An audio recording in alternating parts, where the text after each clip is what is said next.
Okay, so let's dive into this, huh? Universal basic income.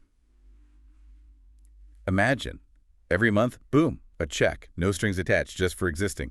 What would you do if work was, like, optional? Yeah, a lot of people probably wondering that now. Huh, what would I do? And you know what? One of your sources, the Roosevelt Institute, they actually found something pretty interesting. They say a UBI could actually lead to more work, not less. Oh, work? Really? Yeah, more work. They think a good UBI could help people start like 1.5 million new businesses, almost 5 million new jobs even. Huh. So, like, people would be more willing to, I don't know, take a risk, do their own thing, if they knew they had that safety net. Exactly. But, there's always that big question. Wouldn't everyone just quit their jobs and like blow all the money? Right, right. Like, is everyone going to be ordering pizza and video games all day long? Uh-huh.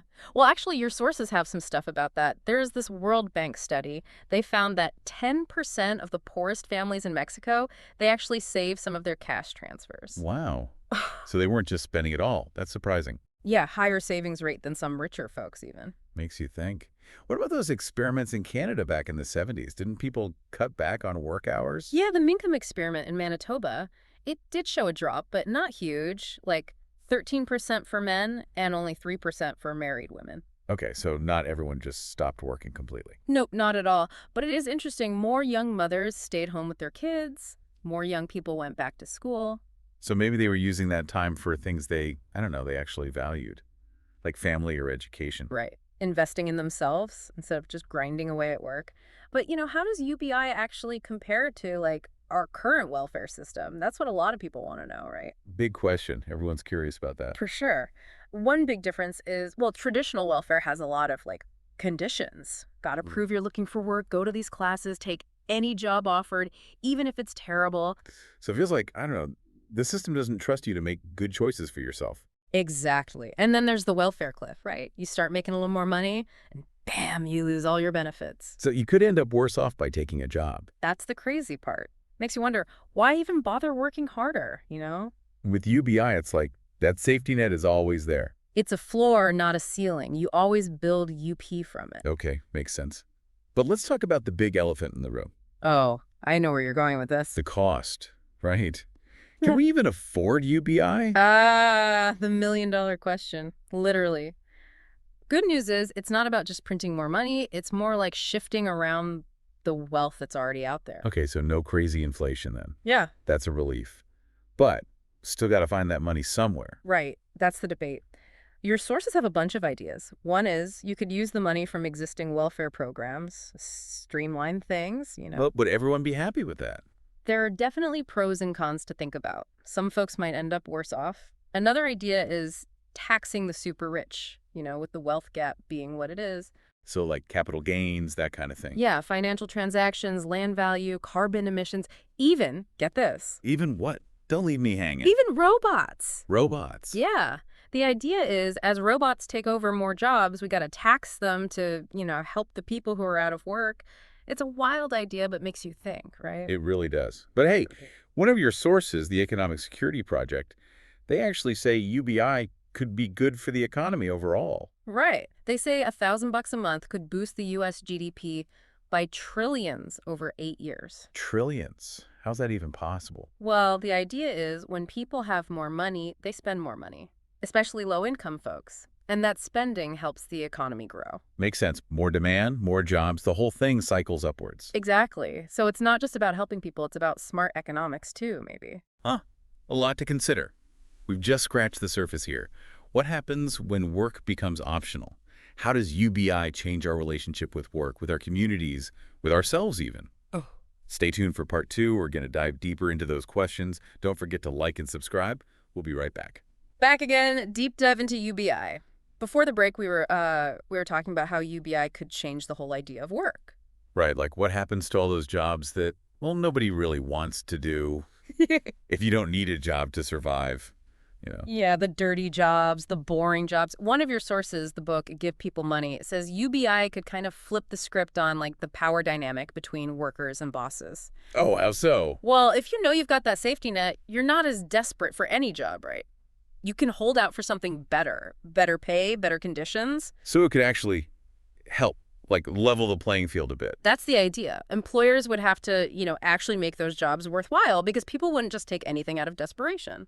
That makes sense. Yeah. But it also makes you think, like, what is the point of work anyway, if we don't have to do it? Right. Is it just about the paycheck? Or is there something, I don't know, something more to it? Yeah, like, does work give us purpose? Or is it just like a means to an end? This Pew Research Center study, they found almost 70% of Americans think work gives them a sense of, like, identity, purpose, not just the money. So even if we didn't need to work, most people would still want to work. Seems like it. Work gives you connections, a sense of achievement, a way to, contribute to the world. Those things don't just go away with UBI. So maybe UBI would actually free people up to, like, find work that I actually love. Yeah. Instead of just doing whatever pays the bills. Right. Like, what if everyone could pursue their passions, start that business they've always dreamed of, spend more time with their families? That's kind of a beautiful thought. Yeah. But wouldn't there be some downsides too? Like, what if everyone gets too disconnected from work? Yeah, your sources do mention some concerns about that. Social isolation, for one. I could see that. Work is like a built-in social structure for a lot of people. Exactly. So it's not just about giving people money. It's about thinking about the whole picture.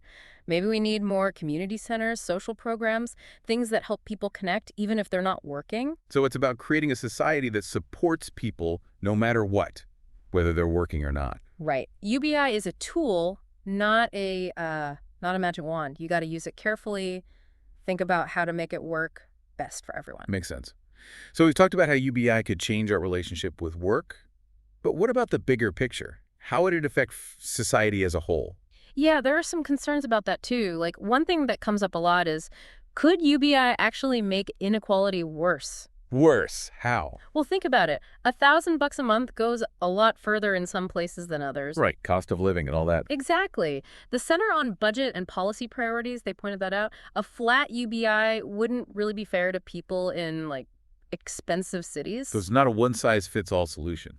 Not really. And there's another worry, like, what if UBI creates a kind of two-tiered society? Two-tiered, meaning... Like, the people who work are seen as more valuable than the people who don't. Oh, interesting. Like, would we start to judge people based on whether they choose to work or not?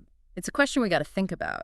If work is truly optional, what does that mean for our values? How do we define success? What does it even mean to live a good life? Big questions, huh? Big questions. But your sources, they give us a lot to think about. We've talked about work, about inequality, even like the philosophy behind it all. Yeah, this deep dive has really been thought-provoking, to say the least. A lot to unpack, for sure. But we're not done yet. We've got one more part to go. We'll wrap up this deep dive with some final thoughts and a question that'll hopefully keep you thinking about UBI long after the show's over. Stick with us. All right, so after all this, all these sources, all this talk about UBI, where do we land? Utopia or total disaster? Yeah, it's not an easy answer, is it? Your sources, they show, like, so many possibilities, good and bad. It really depends, How they set it up, the economy, what people value, it all matters. It's wild to think how UBI could change everything. Not just the economy, but like how we think about work, our communities, our purpose even. Oh, absolutely. One of your sources, this TED Talk by Rutger Bregman, he makes a really good point. Poverty isn't just like not having enough money. It's about not having freedom, not having choices. And UBI could give people that. Yeah, it goes back to what we were talking about earlier. Welfare, it can feel like, I don't know, the system's controlling you. Yeah. UBI, it's like you have the power to make your own WN choices. Exactly. And your sources, they talk about how UBI could unleash all this creativity. If people aren't just worried about surviving, they can take risks, start businesses, make art, whatever they're passionate about. It's like, imagine what people could do if they weren't held back by, just basic survival stuff. Right. It's pretty inspiring to think about. But we got to be realistic too, right?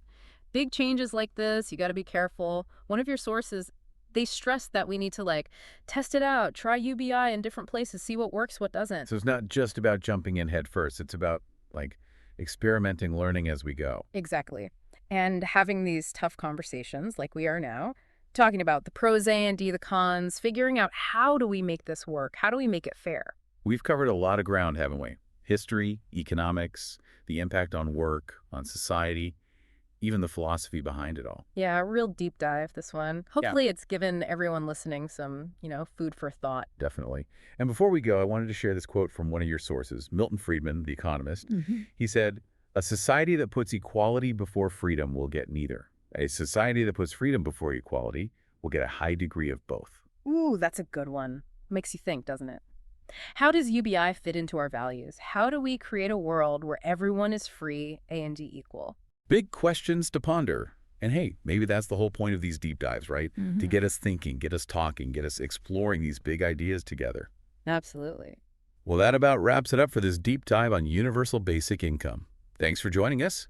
Don't forget to like and subscribe for more thought-provoking explorations. Until next time.